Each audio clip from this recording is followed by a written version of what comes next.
morning. Welcome to Valley Community Church Divine Science. Beautiful, beautiful fall day today. If you have your phones on right now, it'd be a good time to turn them to mute or turn them off so they won't disturb the service. And I did note when I came in this morning that we have a new person here today visiting us, and I'd like to, oh, we have two, great, it's wonderful, wonderful. If the usher would bring the visitors a pamphlet. All we want you to do on this is simply look at it, review it, and then if you would, I think there's a little place to fill out, and that way we can just acknowledge that you came and so forth. Thank you for being here. We appreciate that.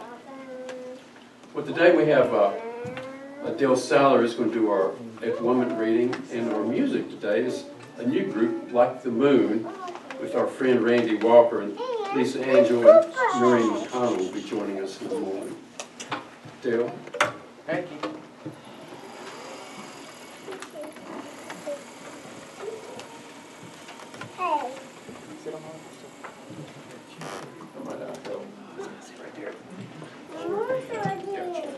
Lower the boom on. How about that? What? Doug. Yes. Could you take my glasses off my sure. beautiful face? Because they interfere with my reading. Gotcha. Thank you, sir. What a good guy he is. I chose the one for October 10th instead of today because I've been going through some personal health crises myself. They're not major, but weird. They're strange. And this seemed to leap out from the page a lot more than today's. As we look at the life of Jesus Christ, we find that he didn't accept illness, infirmities, or death as the truth, with the capital T, of man's being. Quite the opposite. He knew that life is eternal and constantly reawakened man's awareness of it. For a particular truth student, for instance, this is an example, a change of altitude within a few hours from sea level to 7,600 feet above sea level seemed to cause difficulties for this person. A divine science practitioner firmly established in the consciousness of the Christ appeared on the scene and became a clear channel for the reawakening of the student's consciousness in the constant presence of God's thinking. God's abundant life is what I meant to say, and the healing was perfectly and completely accomplished. The full expression of God's life comes through the acceptance of it.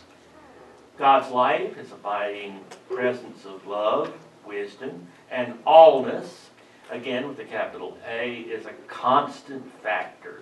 Principles of truth, like the principles of mathematics, are available to us whenever we choose to avail ourselves of them. There is no separateness of my life from the life of God. Life is one. It's eternal. It's perfect. I am in perfect oneness with that life, and it's brought forth into full, complete, and perfect expression in my life. That sounds like our statement of being, doesn't it? Almost word for word. Now, do you know that I like audience participation in everything that I do? Repeat after me, and I'll do this slow so you can. Father, I'm grateful, for the awareness, that I have the opportunity of expressing thy will in my life completely and fully at all times. And we end, thank you, and we end with John 5:6. Wilt thou be made whole? With a question mark, but it really should have an exclamation point at the end of that. Harlan N. Hoyer provided the words, with Del Seiler the verbalization. Enjoy the service today. Thank you. Thank you, sir. stand and we're going to sing the song behind me, Infinite Wisdom.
Good morning, everyone. Good morning, Nancy. Glad to see you all here this morning on this beautiful fall day, finally. We have a little sunshine, that's so exciting.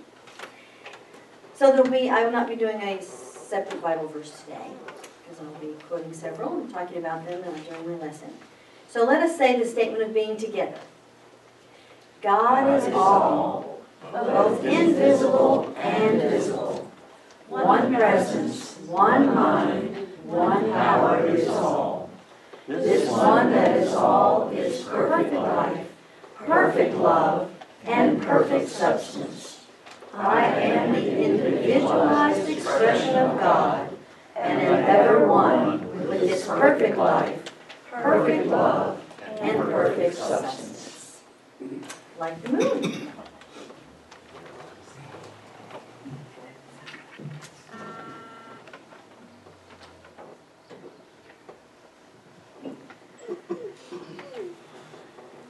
Hello, everyone. Good morning. We are a new group, but we've been singing together in various combinations over many years. This is Lisa Angel, Marion McConnell, and I'm Randy Walker. Today, when I saw the date that Jan had asked us to play, I said, oh, that's John Lennon's birthday. So in honor of John's birth on October 9, 1940, we're going to do two songs today that were written by John Lennon and Paul McCartney. And the first one is a song that they wrote for Ringo to sing on the Sgt. Pepper album. They wrote this song called With a Little Help from My Friends.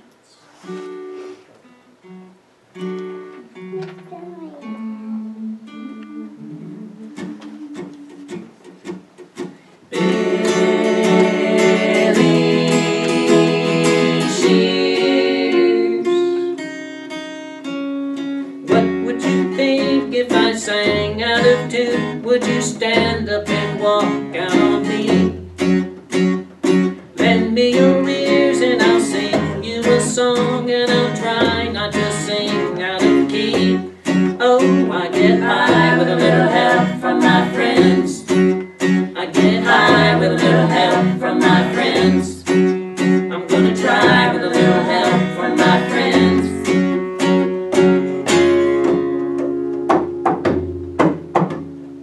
What do I do when my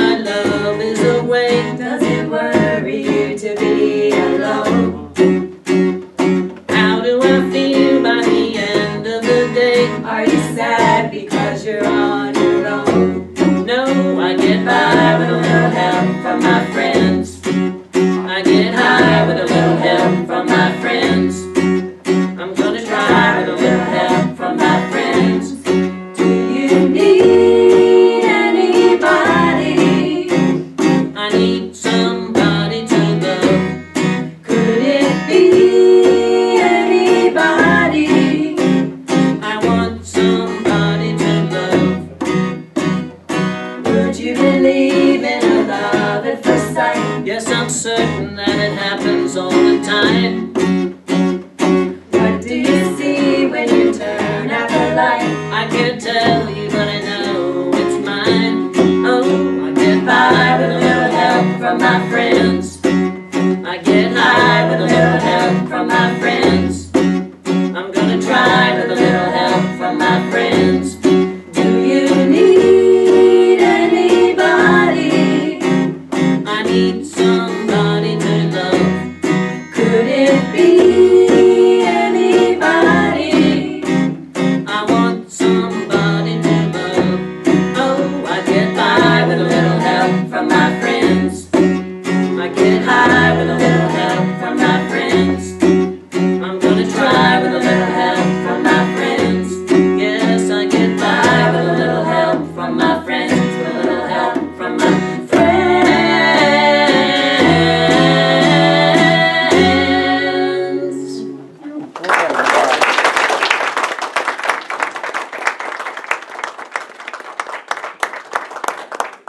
Thank you, that was beautiful. Big part harmony, that's lovely. Thank you very much.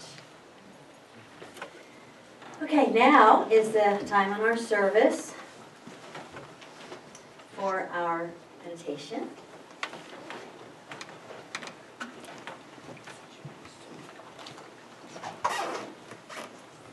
Anything in the prayer box today?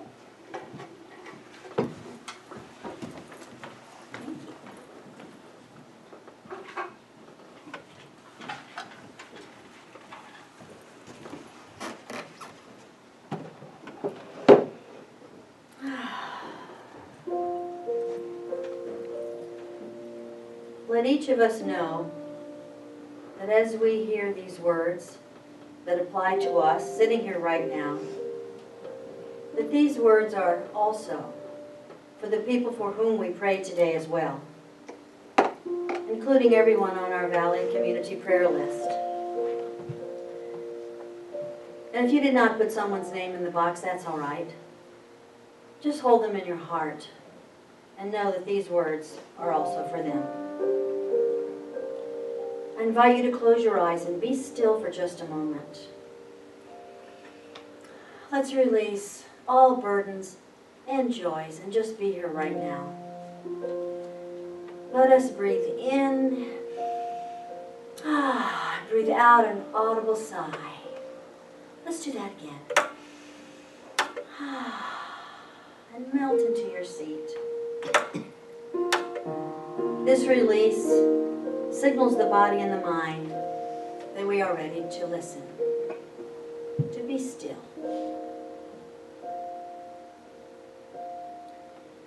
Be still and know that I am God.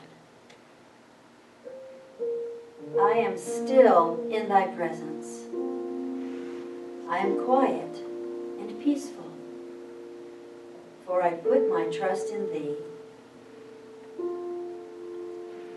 A great stillness steals over me, and a great calm quiets my whole being as I realize thy presence. My heart knows of thee, O Most High within. It is still in thy presence, and it puts its whole confidence in thee alone. My life is in thee, O inner presence. I look upon thee, and hope springs forth into realization. O hope within me, undying evidence of good, thou dost completely hold me in thy loving embrace.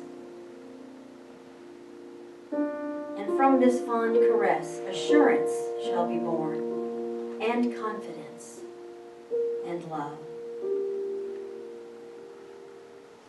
I am not alone, for thy presence goes with me and daily accompanies me on my travels.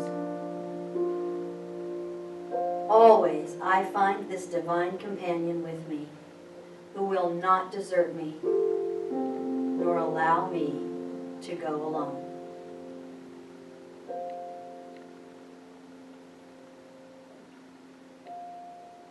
I have discovered a secret place within where my thought goes into a mountain, a place of peace, a place of rest, a place of joy and comfort to my heart.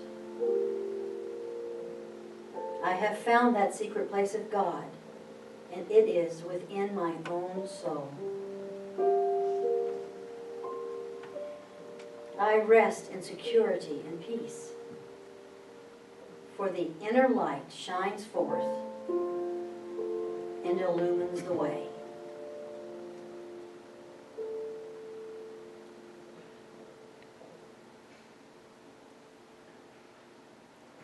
And while we are still, let us pray together the way Jesus taught his disciples. Our Father, which art in heaven, hallowed is thy name. Thy kingdom is come. Thy will is done on earth as it is in heaven. Thou givest us this day our daily bread. Thou forgivest us our trespasses, as we forgive those who trespass against us. Thou leadest us not into temptation, but dost deliver us from all evil. For thine is the kingdom, the power, and the glory, forever and ever. Amen. Amen.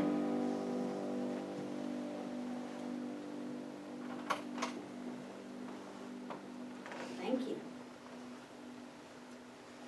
So will you turn the lights up, please? There we go. Okay. So today's lesson is called, Will It to Be So? There is a word, I imagine, that most of us have never heard and certainly never said. And that word is eschatology. Anybody ever used the word eschatology in a sentence? I haven't. Not until just now. How do you spell it? eschatology. Thank you. Eschatology. It's a Greek word, and it means last study. So what last study are we talking about? The very last study. That of death.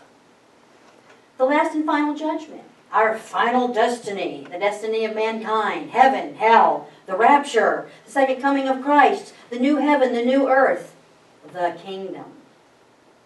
One would find eschatological writings, well that's a word, eschatological, in the Old and the New Testament, as well as in every religion on the planet.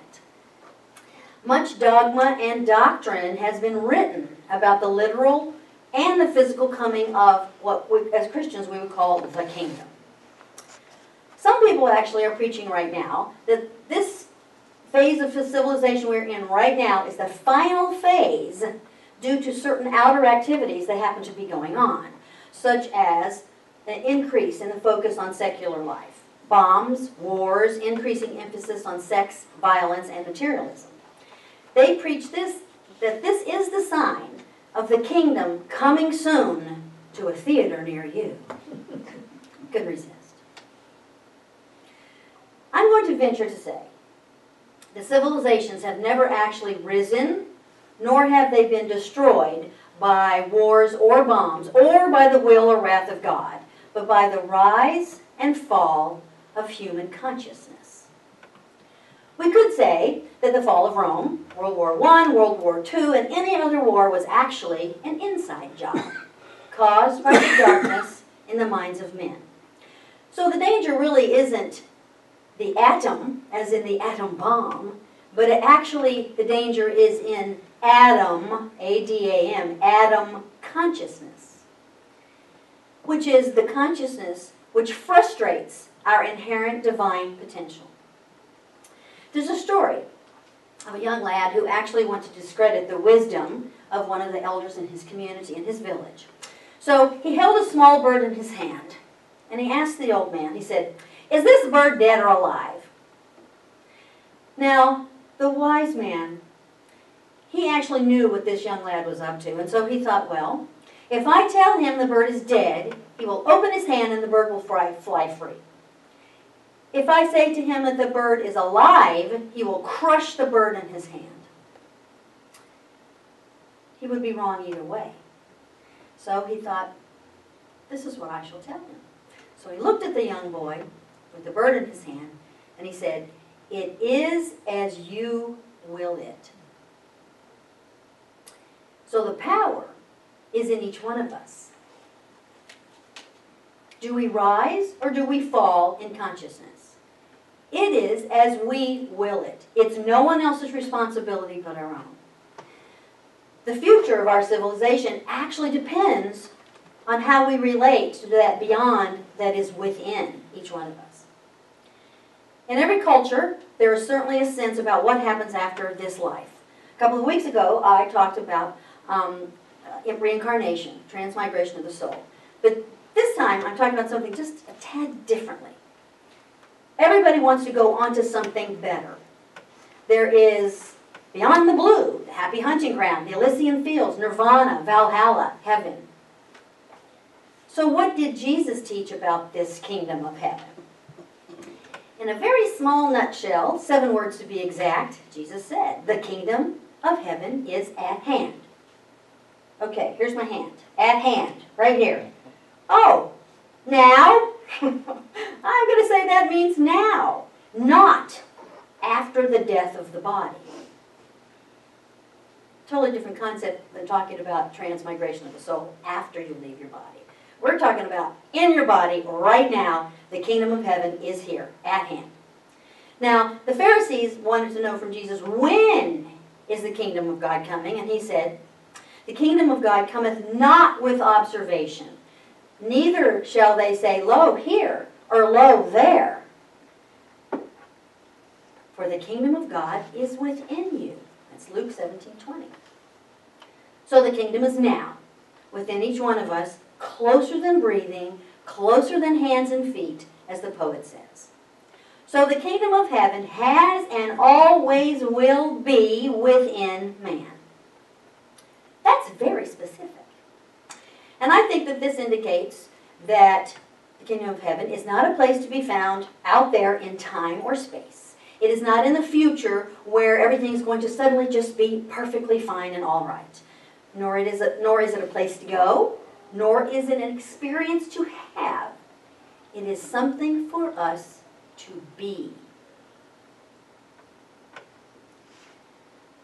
There is no point looking for it because you're not going to see it with our eyes. It is a potentiality which is always present within the spiritual level of life. Now the disciples also asked Jesus, when shall the kingdom come? And he answered, when the without shall become as the within. Again, short, sweet, very specific. He is saying, in essence, that the kingdom comes when you become in expression, in manifestation, what you were created to be. Now, if you believe that your traits and your characteristics as a human being are the fingerprint of your life, you may be prone to say when something happens, well, that's just the way I am. You can only truthfully say, well, that's the way I am, when you're referring to the divinity within, because you have a divine self within you that needs to just be released. We just need to throw open the shutters and let it out. So I say let's not claim the apparent outer characteristics of our humanness as ourselves to be the self. Let's look a little deeper. There's a story of a preacher who walks by a young boy playing outside, and of course, you know, he's doing the preacherly thing. He ruffles his hair and he says, "Okay, young man, who made you?" Of course, you know, he's looking for the right answer. And the little boy looks up at him. He's impatient. He looks and says, "Well, sir, to tell you the truth, I ain't done yet." So you're not done yet. You have so many more experiences ahead of you. There's so much more for each of us to manifest in this lifetime. Doesn't matter how old we are. All experience is an opportunity to grow.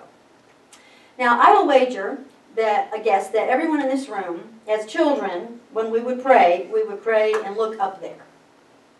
If somebody wanted to ask us, where is heaven, what are we doing? In the clouds up there. And we all know where hell is, in the middle of the earth, down there somewhere. I remember that.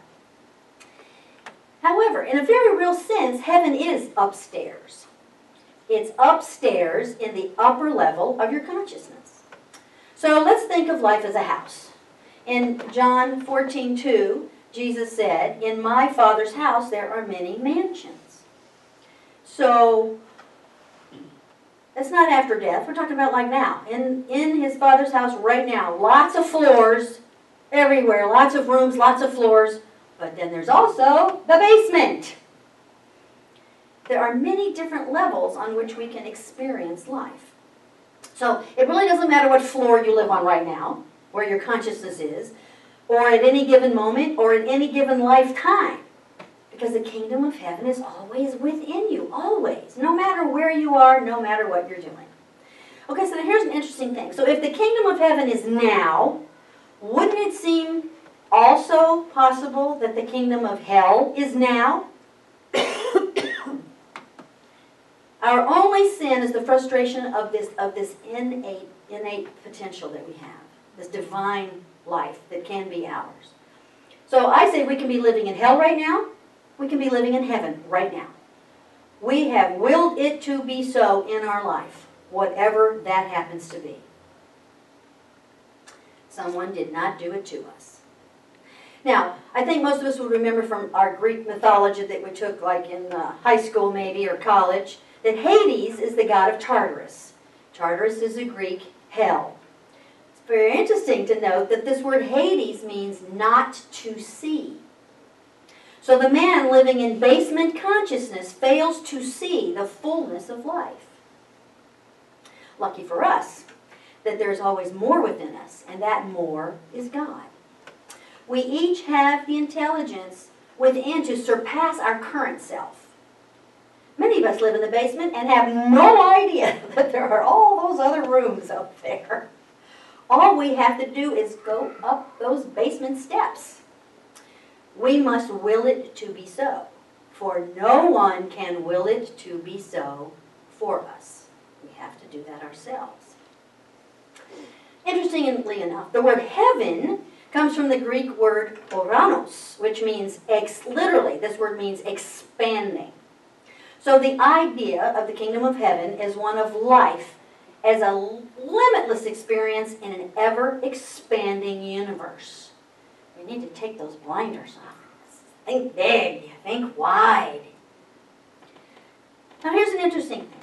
If Jesus wanted us to believe that the kingdom of heaven was someplace far off in the sky, way over there, at some later time in the future, I think he would not have used illustrations like the sower sowing the seed, the tiny mustard seed that grows into a big plant, or the little leaven that leaveneth the lump in order to describe the kingdom, because all of those examples are about expansion. Do you know how much yeast it takes to put into a lump that you've kneaded? Okay, so you've got a lump of dough, and there's like this much yeast in it. It's like a teaspoon. It makes a loaf of bread this big. That's expansion. Life is all about growth and unfoldment. So we want to live our life from the inside out, not from the outside in. All what really matters in our life is what happens in us, not what happens to us. So if you want to believe what the collective unconscious or the race mind would have you believe, then you would believe you can't teach an old dog new tricks. Meaning you can't change human nature. Well, I say let's reject that idea right now. Because Jesus' idea of the divinity of man says that you can change your human nature. You can transcend the basement experiences and come up those steps to the upper room. So if Jesus' idea about the kingdom of heaven is all about expansion and wholeness, then we have to get rid of any contracting preoccupation with externals, including custom-made convictions, dogma, and ceremony.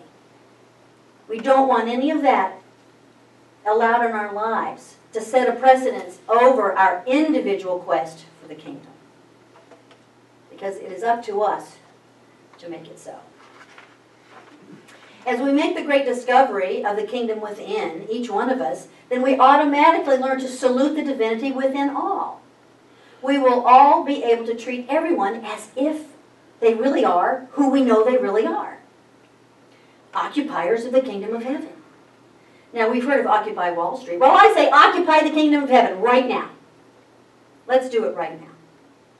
So let's act from greatness rather than weakness. Let's move up those steps to the next level and take everybody with us, which is a very Buddhist concept, actually. Jesus blazed the trail, so let's just follow him. So I would like to leave you with this from a World War II veteran, Philippe Vignier. He was subjected to all manners and different kinds of horrible indignities as a prisoner of war. But he never, ever lost his faith. An American officer met with Philippe Vignier after the war. And he said that this visit with this man, he was such a great soul that it was the greatest, this man was the greatest inspiration in his own life. I'm going to read you something that he wrote. If you'd like to close your eyes and listen, it's really kind of like a meditation. If you are a disciple of the Master, it is up to you to illumine the earth.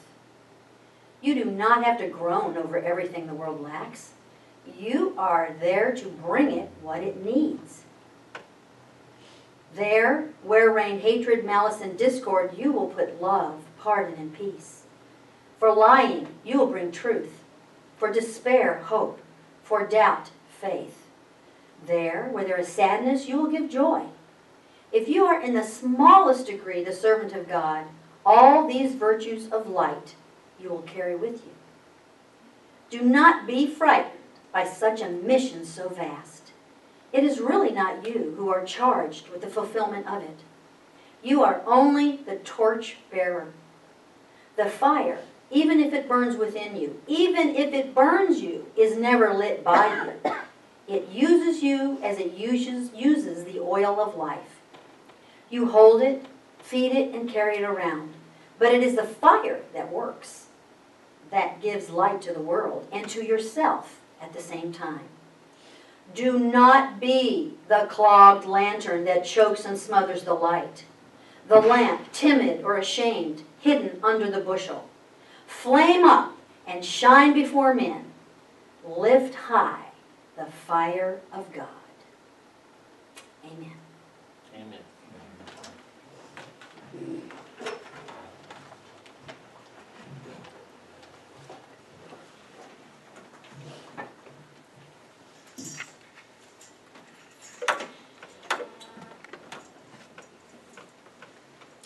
This song is the first song that Lennon and McCartney wrote that talked about love, not in terms of boy and girl love, but love as an abstract yet powerful force.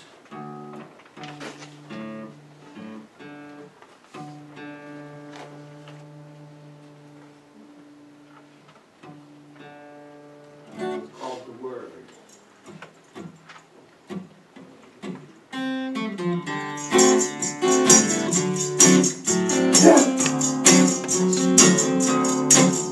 Say the word and you'll be free. Say the word and be like me. Say the word I'm thinking of. Have you heard the word is love? It's so fine, it's sunshine. It's the word love. In the beginning I misunderstood, but now I've got it and the word is good. Spread the word and you'll be free. Spread the word and be like me. Spread the word I'm thinking of. Have you heard the word is love? It's so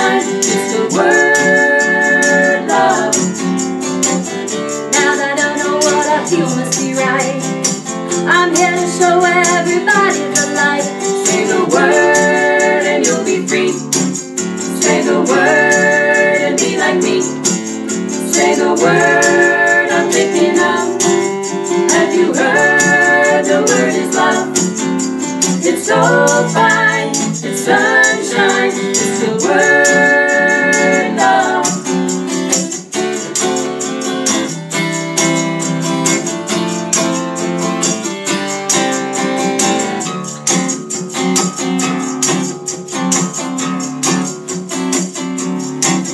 Say the word love, say the word love, say the word love, say the word love.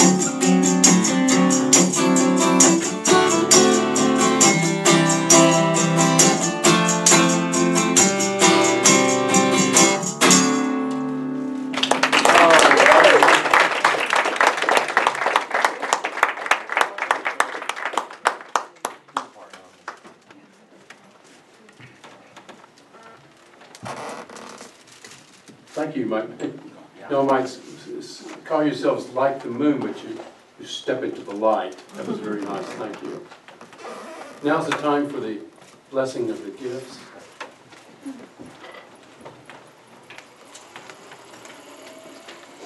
If you'll recite after me, it's in the orders of service. Today, I acknowledge God, omnipresent, as the source of all good, as the source of my good. With this acknowledgement, I accept His will, which is abundance in every aspect of my life. I release all thoughts of lack and limitation, and I am open and receptive to the increasing level of abundance to me right now. I joyfully accept the gifts of life and give freely of the special gift that I am. Through me, God omnipresent, blesses and multiplies this gift for all. Thank you, dear God.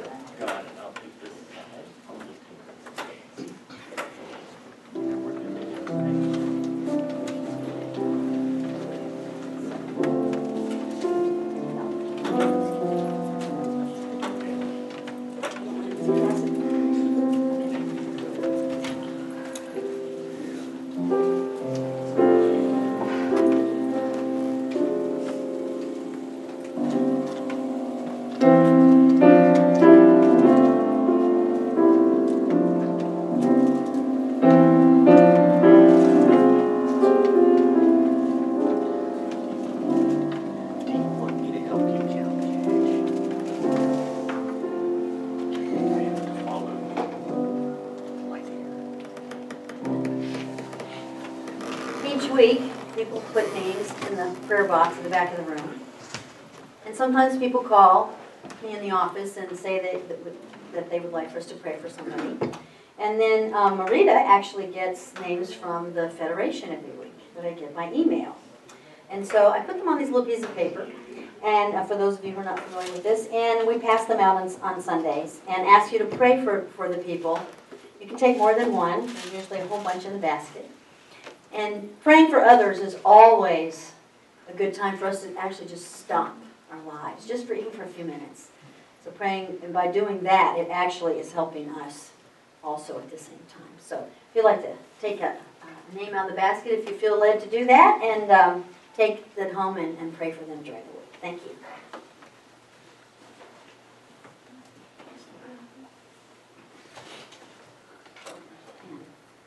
Good morning.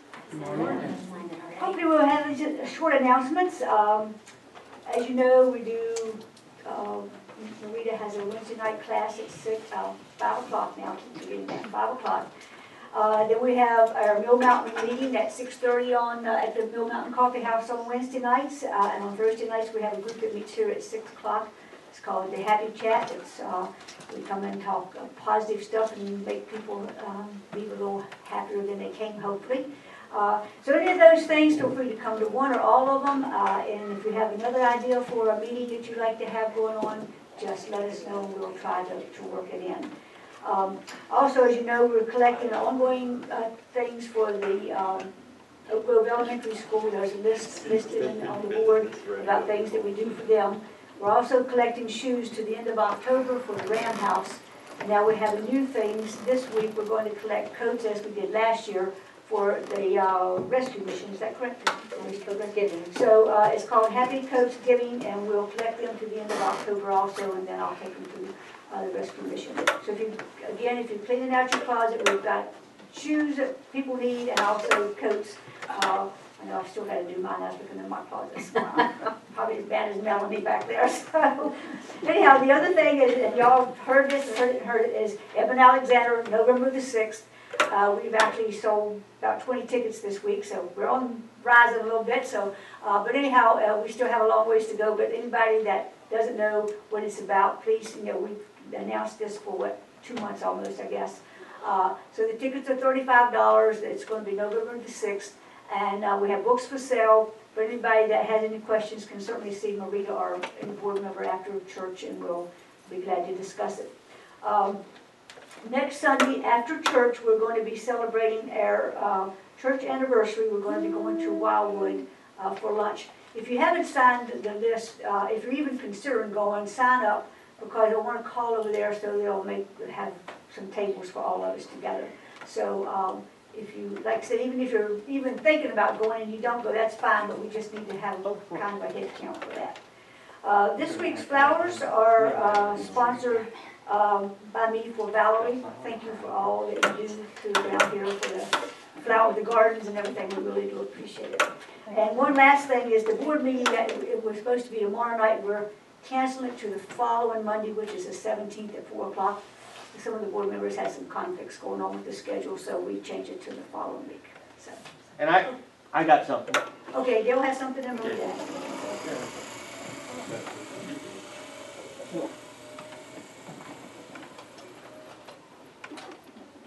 I was gifted yesterday afternoon with a big, ugly old cardboard box. It was falling apart at the seams, but it was the contents of the box.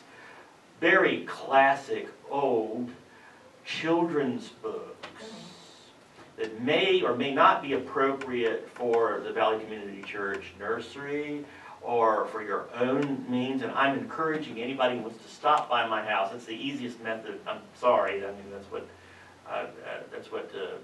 circumstance has it, is to stop by my house, look through the books, and see which ones would benefit the church or your own grandchildren, children, whatever.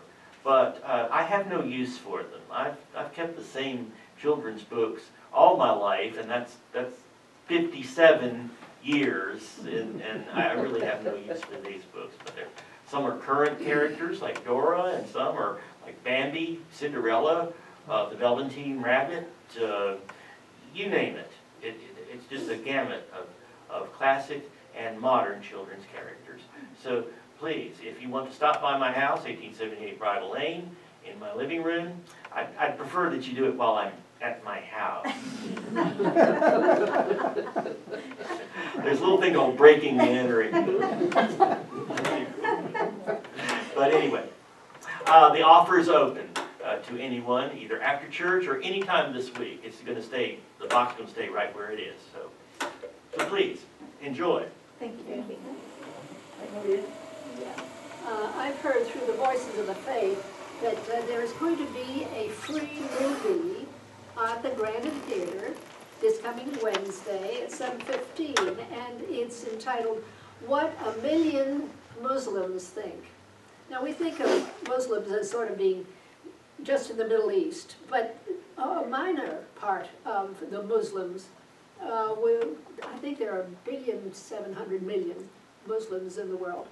But a very minor part live in the Middle East, and only a tiny, tiny splinter of those are extreme, are the people that we hear the most about. So this movie is free. If you're interested in going, just go to the Grandin Theater Wednesday, 7:15. And everybody's included, everybody's invited. Thank you. Well, we've had a wonderful service. Let's everyone stand. It's page 49. It's our final hymn. It's "What a Wonderful World."